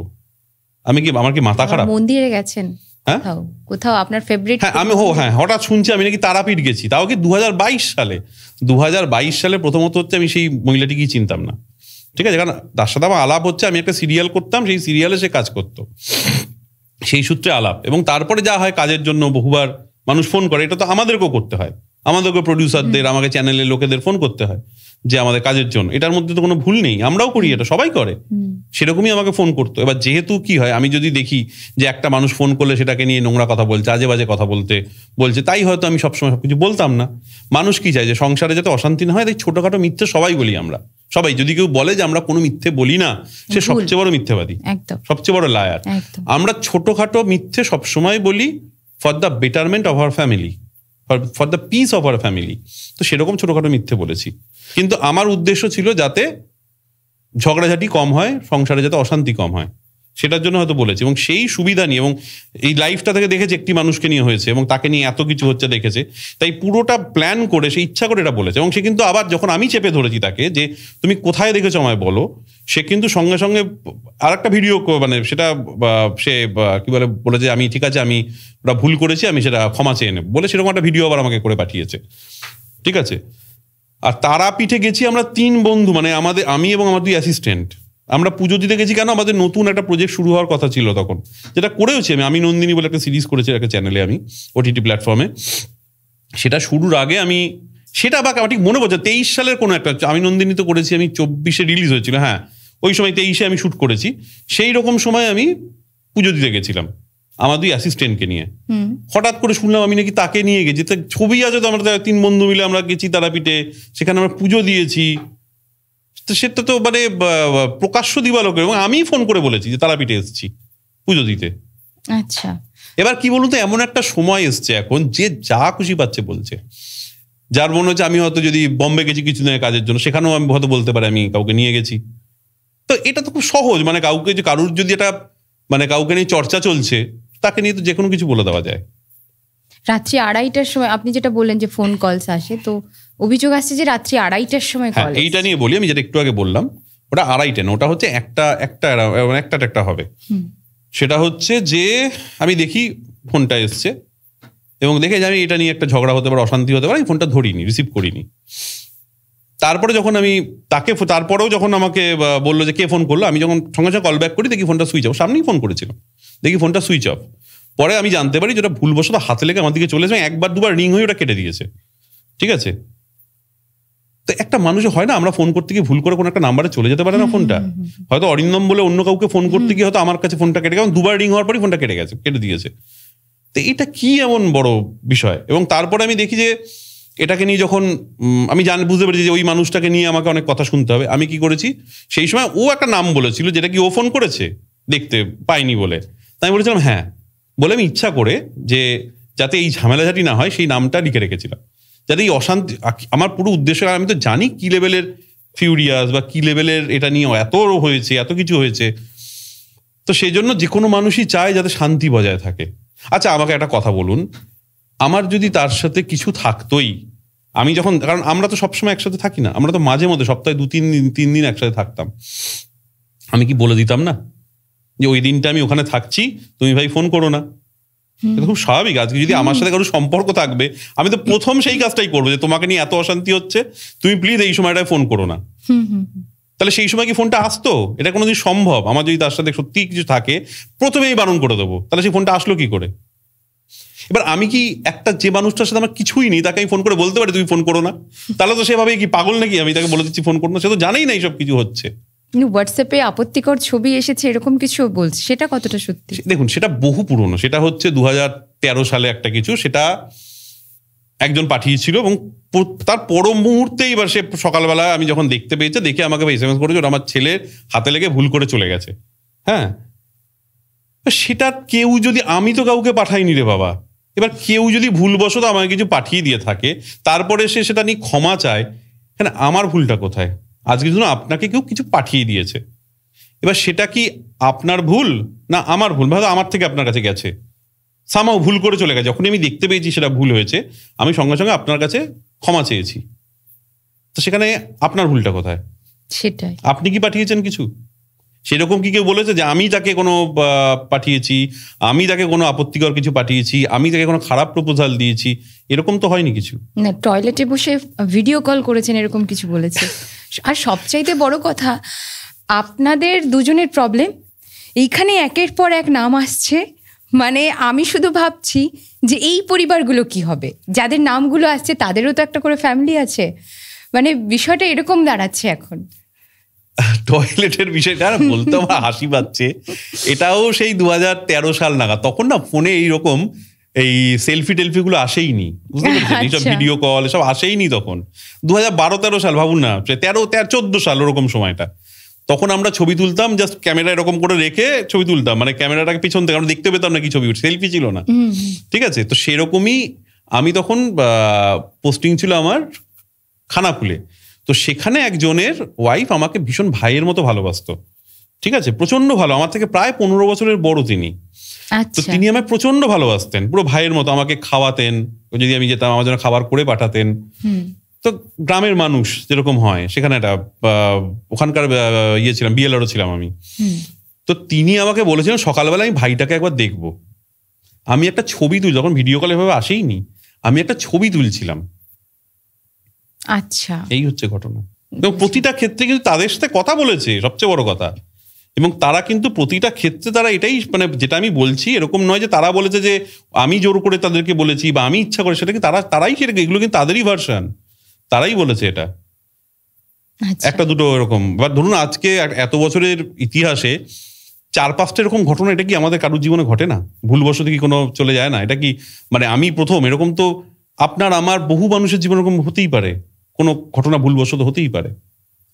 কিন্তু উনি যেটা বলছেন, প্রমাণ সহ উনি যেভাবে বলছেন, যে কথাগুলো আমাদের অন্তত শুনে মনে হচ্ছে, দর্শকদের যেটা মনে হচ্ছে যে দীর্ঘদিন ধরে উনি টলারেট করেছেন এবং সেগুলো সত্যি, আর প্রমাণও আছে। এরকম প্রমাণ, এরকম যদি বলেন তো আমারও অনেক কিছু আছে। মানে যা হয়, আমিও তো বহু কিছু দেখেছি, হয়তো সেগুলো ভুল হতে পারে, তাই না? মানে আমি একটু আগে যেটা বললাম যে আমরা যেটা দেখি সেটা হয়তো আমার মনে হচ্ছে এটাই সত্যি, কিন্তু তার পিছনে তো অন্য কোনো কারণ আছে। আমিও এরকম বহু SMS দেখেছি, আমি সেই মানুষগুলোর নাম বলছি না, যাদের সাথে আমি দেখেছি আমার অনেক কিছু মনে হয়েছিল, কিন্তু সেটা সেই মুহূর্তে মিটে গেছিল। আমাকে যখন এক্সপ্লেনেশন দিয়েছে যেটা এই কারণে, ওটা ওই কারণে, আমি কিন্তু সেগুলো মেনে নিয়েছি, যেটা হয় আমাদের হাজব্যান্ড ওয়াইফের। আমরা দেখে আমাদের অনেক কিছু মনে হয়, সেক্ষেত্রে যদি এক্সপ্লেনেশন দেয় এবং সেক্ষেত্রে আমরা সেটা মনে আছে এটা হয়তো বিষয়, আমরা কিন্তু সেখানে ভুলে যাই। আমি কিন্তু ভুলে গেছি, এরকম যদি হয়। আমি তো বহু কিছু দেখেছি আমিও, কিন্তু আমি বুঝেছি যখন আমাকে এক্সপ্লেন করেছে এই বিষয়ে, আমি কিন্তু মেনে নিয়েছি সেটা। তারপরেও এমন সব ঘটনা আমি শুনেছি, এমনভাবে সব আমি পিছন থেকে শুনেছি বা আমি দেখেছি, যেগুলো থেকে আমারও প্রচুর, এবং সেখানে স্বীকারও করেছে যে এগুলো সত্যি কথা। তার প্রচুর মানে প্রমাণ বলুন বা সেরকম প্রচুর সাক্ষী যদি বলেন, সেরকম প্রচুর মানুষ আছে। কিন্তু আমি কিন্তু কোনোদিন এগুলো নিয়ে কোনো কাদা ছোড়াছুড়ি করিনি, কারণ এগুলো আমাদের জীবনের অঙ্গ। আজকে সেটা আমি আমার ডিসক্রেডিট মনে করি, যেহেতু আমার জায়গায় এমন কিছু খামতি ছিল সেখানে অন্য কেউ ঢুকতে পেরেছে, ঠিক আছে? এটা আমার ডিসক্রেডিট। সেটার জন্য সোশ্যাল মিডিয়াতে সেটাকে নিয়ে কি লাভ আছে? হয়তো 5জন 5টা বাজে কথা বলবে, সেটা আমি বা কখনো সহ্য করব কেন? After all she is my wife. সে যদি ভুল করে থাকে সেটা আমার রাইট তাকে শোধরানো। একদম একদম। সেটা আমি পাবলিকলি তাকে এক্সপোজ করবো না, আমি পাবলিকলি তাকে গালাগালি খাওয়া, মানে পাবলিক তাকে গালাগালি করবে, সেই জায়গাটা আমি তৈরি করব না। আসলে এইখানেই তো প্রশ্ন ওঠে যে আপনার স্ত্রী মানে আপনার অর্ধাঙ্গিনী, তার যদি মেন্টাল প্রবলেমও থাকে তাহলে আপনার দায়িত্ব কিন্তু তাকে সুস্থ করে তোলা। তো সেই চেষ্টা করেছেন একবারও?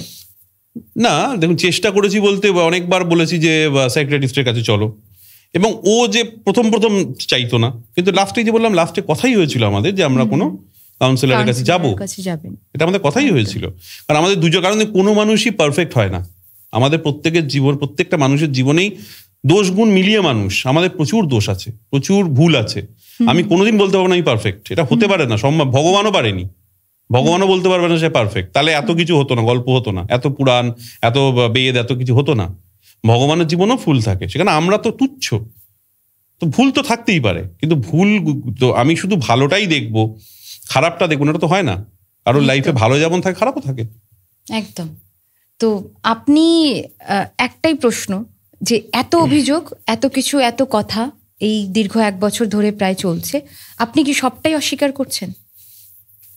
না, অস্বীকার বলতে যে মানুষটাকে নিয়ে বলা হচ্ছে এইটা আমি অস্বীকার করছি ভীষণভাবে, মানে এটা কোনো ভিত্তিই নেই। মানে ছোটখাটো ভুল হয়েছে, ছোটখাটো, আমি তো বারবার বলছি ভুল মানুষ মাত্রই ভুল হয়। আমি যে কোনোদিন ভুল করিনি এরকম কথা আমি কেন বলবো? এটা মিথ্যে বলা হবে। কিন্তু সে ভুল আমরাকে ভুল করলে সেটাকে শোধরাতে হয়। এরকম বহু ভুল হয়েছে, আমরা শুধরে নিয়েছি, তারপর আমরা একসাথে চলেছি এবং আমরা স্বপ্ন দেখেছি আমরা সারা জীবন একসাথে চলবো। কিন্তু এই যে ছোট ছোট ভুল, মানে বিন্দু বিন্দু দিয়ে সিন্ধু তৈরি হয়, ছোট ছোট ভুল দিয়ে যে একটা বড় ভুলের এখন মানে পাহাড়, আর সেই পাহাড়ের তলে চাপা পড়ছে যে বাচ্চা দুটো, এর দায় কে নেবে? এর দায় আপনার কতটা, আপনি কতটা নিচ্ছেন? অবভিয়াসলি এটা তো দেখুন, মানে দায় তো অবশ্যই, বাবা হিসাবে দায়িত্ব আমি কখনোই অস্বীকার করতে পারি না। আপনি ভালোবেসে বিয়ে করেছেন, তো দুজনের কি সেম এজ নাকি এজ গ্যাপ আছে? আমি প্রায় 10 বছরের বড়। তাহলে আপনি কিন্তু সিনিয়র। অবশ্যই। এবং আপনি একজন ভালো অফিসার, ভালো র্যাঙ্কের অফিসার, সেই জায়গায় আপনার স্ত্রী আপনার থেকে জুনিয়র। তো তার আজকের যে আপনি বলছেন শর্ট টেম্পার, ঠিক আছে, তার মাইনাস পয়েন্ট থাকতেই পারে, কিন্তু তার যে মানসিক অবস্থা এই যে বর্তমানে চলছে, এই দায়ে আপনি কি অস্বীকার করছেন? না, আমি কি বলছি, শর্ট টেম্পার্ড হয়তো, কিন্তু আমি কখনোই বলবো না যে এটাই তার একমাত্র বৈশিষ্ট্য। ও কিন্তু মানসিকভাবে বহু ক্ষেত্রে আমি দেখেছি ওর কিন্তু মন খুবই ভালো। ও প্রচুর মানুষের উপকার করে, প্রচুর মানুষের উপকার করে।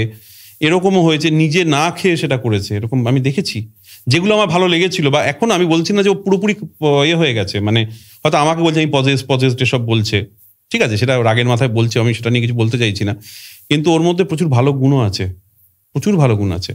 আর আমি বহু ক্ষেত্রে দেখেছি যে মানুষকে ওই যে বলো নিজে না খেয়ে মানুষকে খাওয়ায়, বা হয়তো রেগে গিয়ে সেই মুহূর্তে হয়তো কিছু করে ফেললো, বলে ফেললো, বাট অ্যাকচুয়ালি সেটা নয়। তো সেজন্য আমি একটাই মানে আমার বলার সেটা হচ্ছে যে দোষ গুণ মিলিয়েই তো মানুষ, ভুল হয়তো কিছুটা আমিও করেছি, কিছুটা ও করেছে, কেউই আমরা বলতে পারবো না আমরা পারফেক্ট, কিন্তু সেটার জন্য আমার যেটা বারবারই আমি বলছি, সেটার জন্য এই রাস্তাটা ঠিক নয়, এটা আমার মনে হয়েছে। এবং আমিও হয়তো এটা তো ঠিকই, হয়তো ওর এত যে অভিযোগ আমার সম্পর্কে, হয়তো কোথাও আমি হয়তো সেটা মন দেইনি, হতেই পারে, সেটা হয়তো আমি কখনো তলিয়ে ভাবিনি এটা। আমি শুধু ওর রাগটাকে দেখেছি, শুধু খারাপটাকে দেখেছি, আমাকে যে অ্যাটাক করছে, আমাকে যে খারাপ কথা বলছে, আমাকে যে বাজে আমাকে মেলাইন করার চেষ্টা করছে, সেটা আমি দেখেছি। হয়তো আমি পেছনটা ভাবিনি, হয়তো আমি সেই জায়গাটা দেখলে হয়তো ঠিক হতো, ও দেখলে হয়তো ঠিক হতো। অভিযোগ যেটা বুঝলাম যে বিশ্বাস, সন্দেহ, কিন্তু সন্দেহ তো সেখানেই থাকে যেখানে ভালোবাসা থাকে, একদম থাকে, রাইট। আমি তো এটাই বলছি যে হয়তো সেটা আমি এটাই তো বলতে চাইছি যে নিজের আমার ওই জায়গাটাই তো আমার মনে হচ্ছে যে ভালোবাসা ছিল বলেই এত সন্দেহ সেটা থেকে, কিন্তু সন্দেহ, অবিশ্বাস সবটার পরেও তো ভালোবাসাটা ছিল। আর ভালোবাসা যদি থাকে তাহলে কি সোশ্যালি মেলাইন করা যায়? সোশ্যালি কি এইভাবে ডিগ্রেড, মানে কাউকে এইভাবে অ্যাটাক করা যায়, এইভাবে কাউকে নিচে নামানো যায়? আমার তো রাগ আপত্তি এখানে, আমার তো ওইটা নিয়ে বক্তব্য নয় যে ও রেগে গেছে, ও আমাকে খারাপ কথা বলছে, ও আমাকে হেনস্থা করছে, করতেই পারে, she has every right, because she is my wife, অর্ধাঙ্গিনী যেটা আপনি বললেন। তো সেখানে আমারও যেমন সে রাইট আছে, তারও আছে। আমার তো সেটা নিয়ে বক্তব্য নয়, আমার বক্তব্য হচ্ছে যে সোশ্যালি ডিমিন করা, এইখানটা আমার বক্তব্য।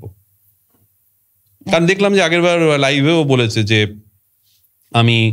ও আমার হাত ধরেছিল, আমি সেই সময় ওকে গাইড করেছি বা বাবার মতো আগলে রেখেছি, সেটা সবসময় চেষ্টা করেছি। কারণ একটা ছেলে যে কোনো ক্ষেত্রে তার ওয়াইফের মধ্যে থেকে তার মাকে খোঁজে, বা একটা মেয়েও তার হাজবেন্ডের মধ্যে থেকে তার বাবার সেই কেয়ারটা খোঁজে। আমিও সেটা চেষ্টা করেছিলাম, কিন্তু হয় না, মাঝখানে এত কিছু ঢুকে গেছে, এত নেগেটিভিটি ঢুকে গেছে, এত টক্সিসিটি ঢুকে গেছে, কোথাও সেই জায়গাটা বেসটা নষ্ট হয়ে গেছিল। আজকে আমার মনে হয় যে হয়তো ঠান্ডা মাথায় সেটা করলে হয়তো কিছু হতো, বাট যে জায়গাটায় এখন চলে গেছে, মানে এটা নিয়ে কি আফসোস আছে? Too fur.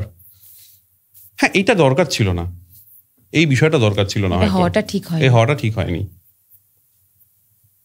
খারাপ হয়েছে, খুবই খারাপ হয়েছে। অ্যাটলিস্ট আমার বাচ্চাদের জন্য তো খুব খারাপ হয়েছে, ভীষণ খারাপ হয়েছে। তো রিয়া গাঙ্গুলি আপনার লাইফ থেকে চলে গেলে আফসোস থাকবে? সে তো অবশ্যই থাকবে, সেটা যদি বলি থাকবে না এটা তো ভুল, কারণ 13টা বছর তো কম নয়। তাহলে কি মানে তাহলে তো আপনি বিশ্বাস করেন যে সে আপনার লাইফে থাকলে আপনার গোল্ডেন টাইমটা আপনারা চাইলে আবার ফিরিয়ে আনতে পারতেন? সেটা জানি না কি হবে, কারণ কি হয় মাঝখানে এত কিছু ঢুকে গেছে, সেটা পুনরায় ওই পুরানো জায়গায় ফিরে যাওয়া মুশকিল, খুব মুশকিল, সেটা খুবই মুশকিল। কিন্তু আমার বাচ্চারা রয়েছে, চিন্তা আমার একটাই। একদম। এবার একটু অন্য একটা কথায় যাই। আমি জানি আপনি আমার উপর রেগে যেতে পারেন। আপনার ওয়াইফ বলেছে যে আপনি আপনার টাকা কোথা থেকে আসে, আপনি বিভিন্ন জায়গায় পোস্টিং এবং সরকারি চাকরি করেন, তো আপনি ঘুষ খান। এটা নিয়ে আপনার কি বক্তব্য? সেটা হচ্ছে গভর্নমেন্ট অফিসারদের এগেইনস্ট অনেক কিছু বলে। এটা আপনি অস্বীকার করবেন? হ্যাঁ, এটা কোনো জায়গাই নেই, এটা সম্ভব নাকি? কিন্তু উনি বলছেন যে ভিজিলেন্স যদি বসাক, সাধারণ মানুষ কিন্তু প্রমাণ দেবে, এরকম বলছেন। আমি কি সেটা কি করেছি, আপত্তি করেছি? করুক না, তাতে কোনো। এটা নিয়ে আপনার মনে হয় না যে আমি যদিও চুরি করে থাকি তাহলে বাড়ির লোকের জন্যই করলাম, সেই আমাকে বললো? প্রথমত সেটা করলে তো এটা মনে হবে, আমি যদি সেটা নাই করি আমার কেন মনে হবে? সেটা করলে তো মনে হবে। আচ্ছা, আপনি করেনই তো ওই জায়গায় যাচ্ছেনই না। মানে আমার চাকরি জীবনে আমি চেষ্টা করেছি মানুষের কাজ করার, এবং আমি যে জায়গায় আমার পোস্টিং হয়েছে সেদি কখনো খোঁজ নেন, সেখানকার মানুষ আমি যখন চলে আসছি তারা রীতিমতো কেঁদেছে, হাউ করে কেঁদেছে, এবং ও নিজে দেখেছে সেটা, যে সেই ব্লকে সেইখানে আমার কতটা সম্মান। তারা আমাকে মানে তুলোয় মুড়ে রাখে না যেভাবে, এখনো সেটা পুরো তুলোয় মুড়ে রাখতো, বা এখনো রাখে। এবং সেটা কিন্তু শুধু ক্ষমতা দিয়ে হয় না, ক্ষমতা দিয়ে তারা হয়তো তারা সম্মান দেবে সেই মুহূর্তে, যে মুহূর্তে আমি সরে যাব বাজে কথা বলবে, কিন্তু দুঃখ পাবে না কেউ, ভালোবাসবে না। চলে গেলে যে এই যে কষ্ট পাওয়া যায় মানুষটা কোনোদিন হবে না। আসলেই একদম। আমি যখন চলে আসি, আমার মনে আছে আমি যখন খানাকুল থেকে আমার পোস্টিং ছিল, ওখান থেকে যখন আমি চলে আসি, সেখানকার মানুষজন মাস পিটিশন দিয়েছিল এডিএম সাহেবকে যাতে আমাকে ওখান থেকে ট্রান্সফার না করা হয়। তারা হাউ আমি যখন চলে আসছি না, লিটারেলি রাস্তায় হাউ করে কাঁদছে তারা। এটা বিশাল বড় প্রাপ্তি, যে এটাই প্রাপ্তি যে স্যার আপনি আমাদের ছেড়ে যাবেন। এবং সেম আমি যখন জেলার ছিলাম, দমদম জেলে, আলিপুর জেলে আমি জেলার ছিলাম, চাকরি জীবন শুরু হয়েছে ওটাতে। আচ্ছা, আমি যখন চলে আসছি কয়েদিরা কাঁদছে যে স্যার আমাদের ছেড়ে যাবেন না। কারণ আমাদেরকে, আমি যেটা করতাম ওদের সাথে বসে ওদেরকে নিয়ে স্বপ্ন দেখতাম, ওদেরকে নিয়ে গল্প ভাবতাম, ওদেরকে দিয়ে গান করাতাম, মানে আমি প্রোগ্রাম করতাম যে জেলের মধ্যে, যে ওদেরকে নিয়ে একটা কম্পিটিশন করতাম। 2500 কয়েদির মধ্যে আমি খুঁজে বেড়াতাম কে গান জানে, কে আবৃত্তি করতে জানে, কে অভিনয় জানে, কে বাঁশি বাজাতে জানে। ওদেরকে নিয়ে একটা আমি প্রোগ্রাম করতাম এবং তাতে প্রাইজের ব্যবস্থা করেছিলাম আমি। তো এটা তো সবাই কি ওদেরকে তো ইউনিক একটা ব্যাপার। হ্যাঁ, মানে ওদেরকে সবাই খারাপ ভাবে দেখে, কয়েদি মানেই খারাপ, অন্যরকম চোখে দেখে। কিন্তু আমি সেটা কোনোদিনই ভাবিনি, কারণ আমি বিশ্বাস করি যে মানুষগুলো ওখানে আছে তার মধ্যে 95% তারা ভালো ছেলে মেয়ে। কোনো একটা টেম্পোরারি ম্যাডনেসে কিছু করে ফেলেছে, সাময়িক কোনো রাগে, বা হয়তো কিছুই করেনি, অন্যের করা সাজায় সে জেল খাটছে, এরকম প্রচুর আছে। তো তাদেরকে নিয়ে কেউ এরকম ভাবতো না। আমি ওদেরকে নিয়ে করতাম বলে যখন আমি চলে আসছি ওই চাকরি থেকে, যখন আমি চলে আসছি এই চাকরিতে, আমার পা জড়িয়ে ধরে কাঁদছিল তারা, যে স্যার আমাদেরকে নিয়ে কেউ ভাবেনি এরকম, আপনি আমাদের ছেড়ে যাবেন। এবং একটা সময় আমি রীতিমতো মোল্ড হয়ে গেছিলাম, যে আমি ভেবেছিলাম তাহলে এই চাকরিটা জয়েন করবো কিনা, আমি ভাবনা শুরু করেছিলাম। আর একটা কথা, রিয়া গাঙ্গুলি কি প্রথম প্রেম জীবনের আপনার? না, সেটাও নিজেও জানে। আচ্ছা, সেটা নয়। এবং সেইখান থেকে আমার এতটাই আমি ভেঙে পড়েছিলাম, যে জায়গাতে কোথাও সাপোর্ট করেছিল আমাকে, যার জন্য আমি বিয়ের জন্য ওর কথা ভেবেছিলাম। আচ্ছা, মানে আপনার খারাপ সময় সে পাশে ছিল। আচ্ছা, তো তার সেই কথা অনুযায়ী কিন্তু আপনারও উচিত ছিল রিয়া গাঙ্গুলির খারাপ সময়ে পাশে থাকা। মানে উনি যখন প্রেগনেন্সি টাইমে উনি বারবার অভিযোগ করছেন যে আপনি কেয়ার করেননি। এটা কি বলবো, আমি খারাপ কথা বলতে চাই না বা বলবো না। আমি ওই যে বললাম যে আমি সেটা যেটাই হোক সেটা নিজেদের মধ্যে, আমি সেটা পাবলিকলি কখনোই বলবো না। না, একটা মেয়ে সব কথা মিথ্যে তো বলতে পারে না। এতক্ষণ ধরে সে লাইভ করছে, 1 ঘন্টা 2 ঘন্টা 1.5 ঘন্টা, এত কথা মিথ্যে বলবে, আপনি বলতে পারছেন? এটা মানে ক্যাপটা ভুলে গেছে, কোন সময়টা বলছি। ওই সময়টা আমি প্রচন্ড ভাবেই পাশে ছিলাম। ওই সময়টা আমি নিজে দেখেছি যে ওর উপর দিয়ে কতটা টাফ টাইম গেছে, প্রচুর ইনজেকশনস, প্রচুর কষ্ট পেত।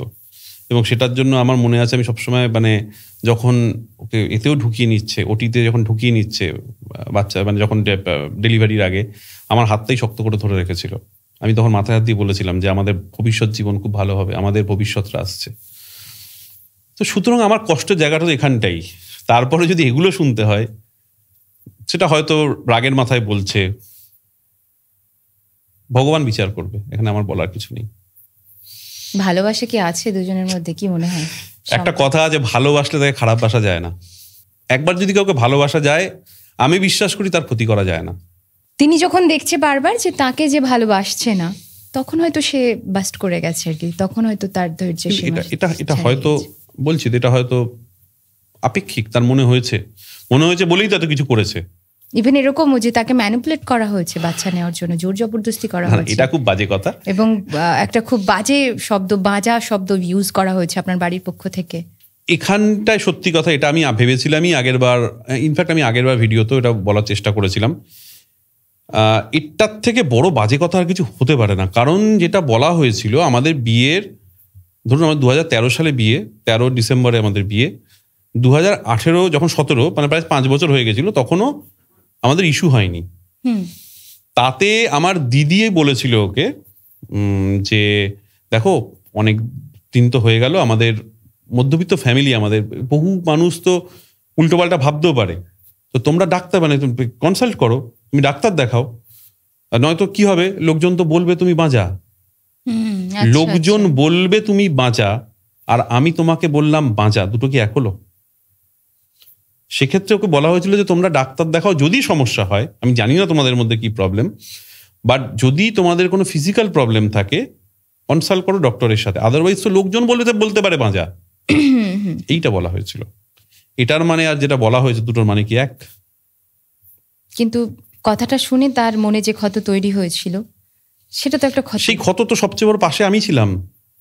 কতটা খারাপ তৈরি হয়েছিল বলেই তো সব থেকে বেশি ওকে সাপোর্ট করেছিলাম আমি বলেছিলাম যাই হোক, পৃথিবীর যে যাই বলুক, আমি তোমার সাথে আছি, চলো যা করতে হবে আমরা করব, এবং যার যদি ট্রিটমেন্ট লাগে আমি আছি, এবং আমি ছিলাম টিল দ্য লাস্ট। এই যে রেসপেক্ট, ভালোবাসা এখনো একটু হলেও আছে, তো সেই জায়গায় আশা রাখেন যে আবার সম্পর্কটা ঠিক হতে পারে? দেখুন, ভবিষ্যৎ আমরা কেউ বলতে পারি না, আমরা প্রেজেন্টে আমরা তো তবু আশা করতেই পারি, আমরা তো আশা রাখি অনেক। জানি না আমি সেটা, দেখুন ভবিষ্যৎ কি হবে আমি বলতে পারি না, কিন্তু এখন যে জায়গায় গেছে আমি জানি না কি হবে কি হবে না, আমি জানি না। কিন্তু আমি সত্যি এটা চাইনি, আমি এটা কোনোদিন চাইনি, আমি এখনো বলছি আমি এটা চাইনি এবং চাই না, আমি কখনোই চাই না। আমি আজকের দিনেও দাঁড়িয়ে চাই না আমার বাচ্চারা একটা টর্মেন্টেড, একটা খুব খারাপ একটা শৈশব কাটাক, ওরা ওদের বাবা মাকে আলাদা হয়ে যেতে দেখুক, ওরা দেখুক যে বাবা মার মধ্যে সবসময় ঝগড়াঝাটি হয়, এটা চাই না, আমি কোনো সময় চাই না। এবার হয়তো ওই পক্ষ থেকে এরকম কথা আসতে পারে যে ভয়ে বলছেন আপনি, কারণ তার কাছে ভয় পাবো আমি, মানে তার কাছে প্রমাণ আছে। আরে ভয় পেলে তো আমি বলবো যে আমি চাই আলাদা হয়ে যেতে, ভয় পেলে তো আমি এটা বলবো যে আমি আলাদা হয়ে যেতে চাই। আমার যদি অন্য জায়গা থেকে ভয় থাকে, ভয় পেলে তো আমি এটা বলবো না যে আমি এটা চাই না। আইনত কোনো ব্যাপারে আপনি কিসের ভয়? আইনত হচ্ছে খুব বেশি হলে কেন ফাঁসবো, আমি কি করেছি যে আমি ফাঁসবো? কি হতে পারে আইনত? এটা হতে পারে আমাদেরকে কোর্ট বললো তোমাদের এত সমস্যা, যখন তোমরা সেপারেটেড হয়ে যাও, তোমাদের মধ্যে ডিভোর্সটা হয়ে যাক, ম্যাক্সিমাম এটা হবে, আর কি হবে। হ্যাঁ, যেটা কথা হয়েছে, যেটা নিয়ে আমি শুরু করেছিলাম আগেরবার লাইভটা, সেটা হচ্ছে দেখলাম যে এবারে লাইভেও বলেছে যে আমি নাকি স্বীকার করে নিয়েছি যে পরকীয়া বৈধ, এবং আমি যেটা করেছি বেশ করেছি। আমার লাইভটা দেখেছে কোথাও কি আমি এই কথা বলেছি? আমি কি বলেছি, আমি দেখেছিলাম একটা ফেসবুকে একটা পোস্ট, তাতে লেখা হয়েছে যে একটা বউ এবং দুটো বাচ্চা থাকা সত্ত্বেও কি রক্ষিতার সাথে সম্পর্ক রাখা যায়, এটা কি বৈধ, এই প্রশ্নটা করা হয়েছে। তার উত্তরে আমি বলেছিলাম যে রক্ষিতা বা এইসব কিছু আমি আসছি না, কিন্তু সুপ্রিম কোর্টের ভার্ডিক্ট অনুযায়ী কারো যদি দুটো অ্যাডাল্ট মানুষের কনসেন্ট থাকে তারা থাকতে পারে, এটা সুপ্রিম কোর্টের মতে। কিন্তু আমি সেটা করিনি, আমি এটা বলেছি, আমি সেটা কখনোই করিনি, এবং সোশ্যালি এটা উচিত নয়। যদি লিগালি দেখো তাহলে এটা ঠিক, কিন্তু যদি সোশ্যালি দেখো তাহলে এটা ঠিক নয়। আমি এটা কোনো দিন করিনি, আমি এটা বলেছি। আচ্ছা, এটার মানে কি আমি বলেছি যে আমি যেটা করছি, যেটা হয়েছে সেটা ঠিক, আমি স্বীকার করে নিয়েছি? এর মানে তো আমি তো বলছি এটা বলেছি আমি।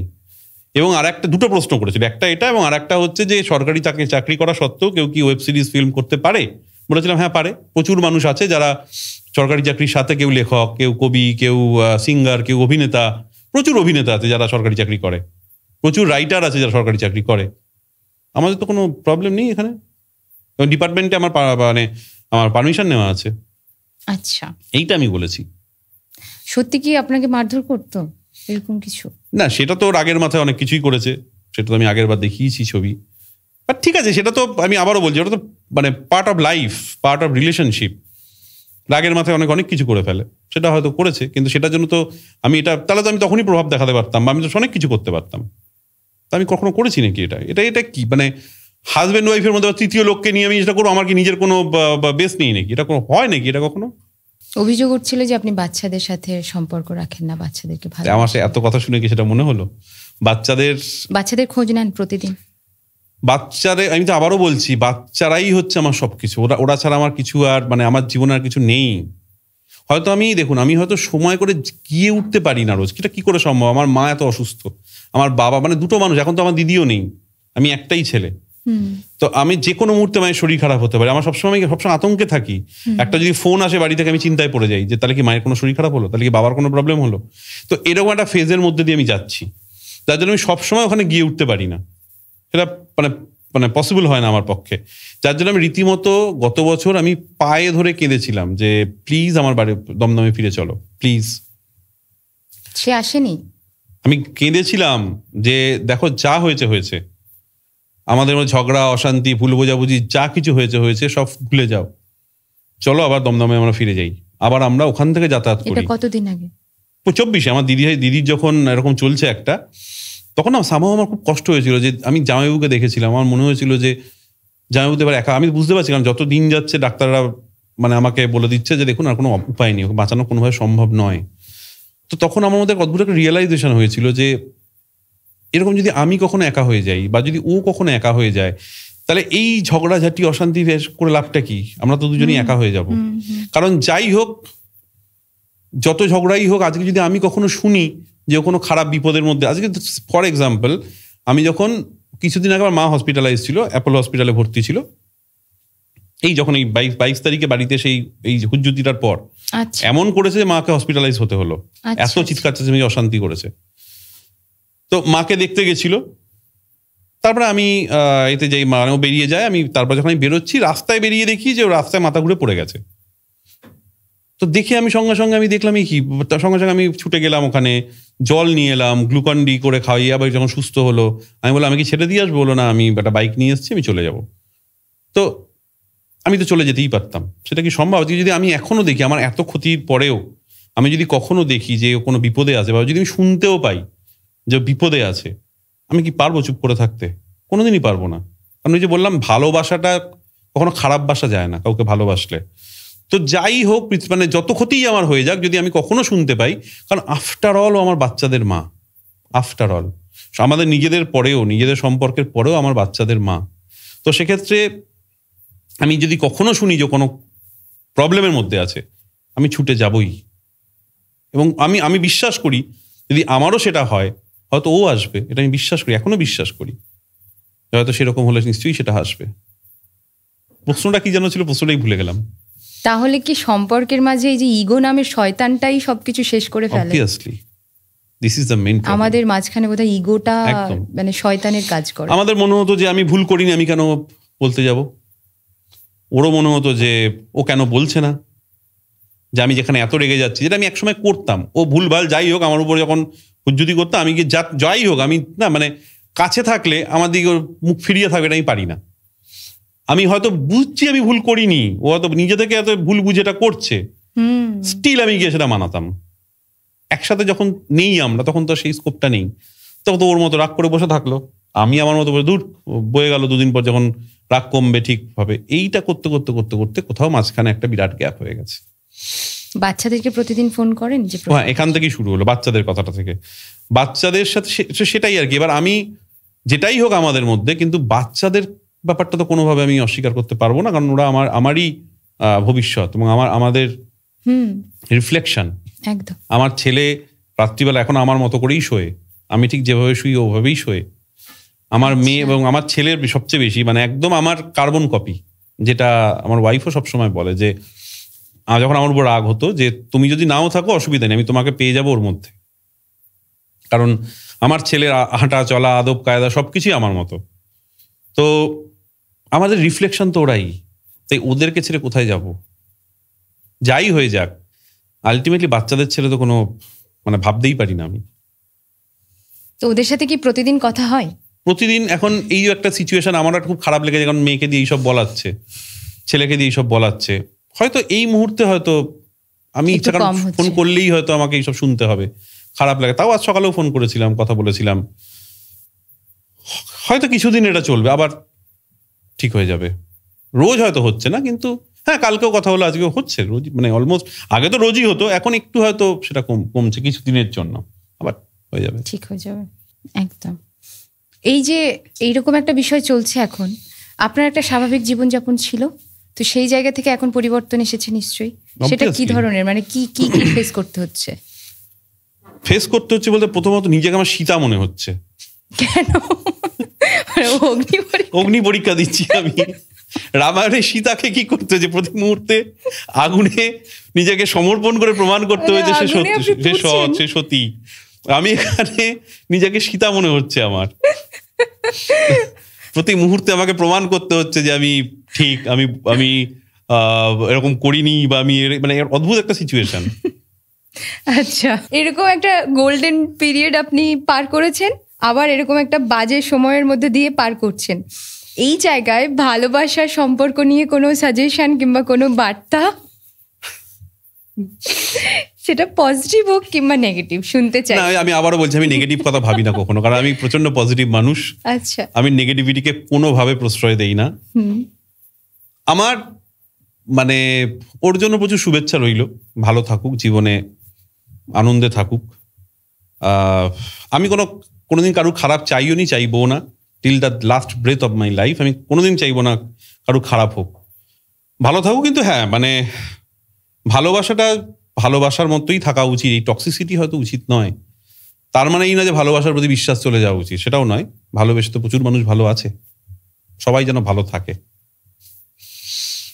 আর মানুষজন কেউ কিছু বলছে না আমাকে? ফেসবুকে পার্সোনালি কেউ কিচ্ছু বলেনি। আচ্ছা, কারণ আমাদের ইন্ডাস্ট্রির মানুষজন জানে এরকম আমাদের সম্পর্ক আজ থেকে না, গত 13 বছর ধরে তারা দেখছে।